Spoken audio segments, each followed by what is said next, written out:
My name is Jefferson. I'm from High Point, North Carolina.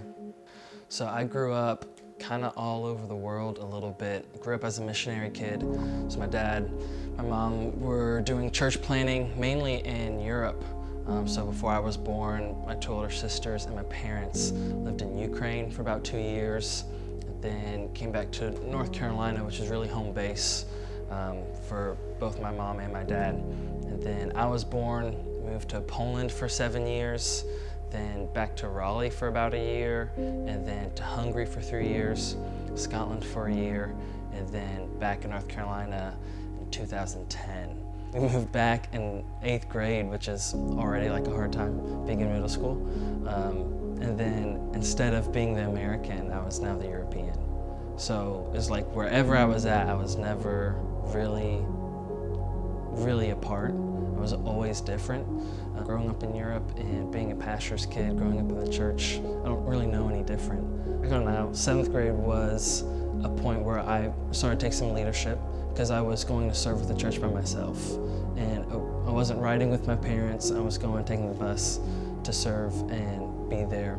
And I remember trying my best to evangelize to my friends, which is difficult because you don't know all the right words, and all you know is Christianese language. When you're trying to evangelize to people that have never been in church, it's like, oh, this doesn't make sense at all. I need to figure this out all again. So I think when we started trying to do this Bible study for kids in our class, I really took ownership of my life, my faith, and I think my role that I played in the community that I was in. Tattoos for me really represented different seasons in my life. The way I've kind of planned them all out is I just kind of go piece by piece from what I felt like the Lord has taken me through or is setting me up for. I'm really into post-rationalizing things, so I'll get something that I like or an image, and it's like, oh, I think this is really cool. I resonate with it, I vibe with it, and then I'll go get it and figure out what it's gonna mean for me later.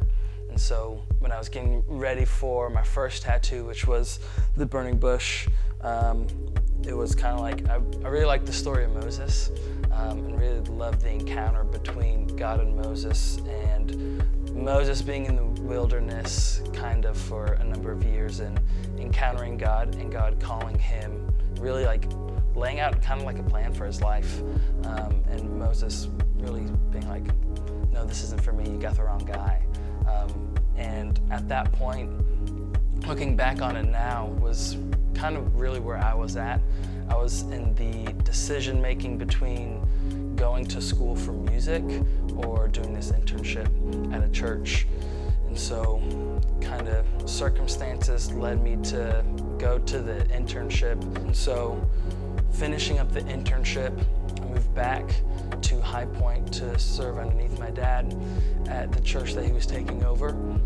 It was when I went and got this bear, and I don't know, I just kind of liked bears at the time. I was like, I'll get a cool bear, but really began to represent and symbolize preparation in my life. So I think about the story of David when he's anointed king, and then kind of in scripture just talks about him going to fight Goliath. But there's just this time of preparation where he's anointed king first, but then directly goes back to the shepherding and protecting the sheep and feeding the sheep. You can only act out of who you are.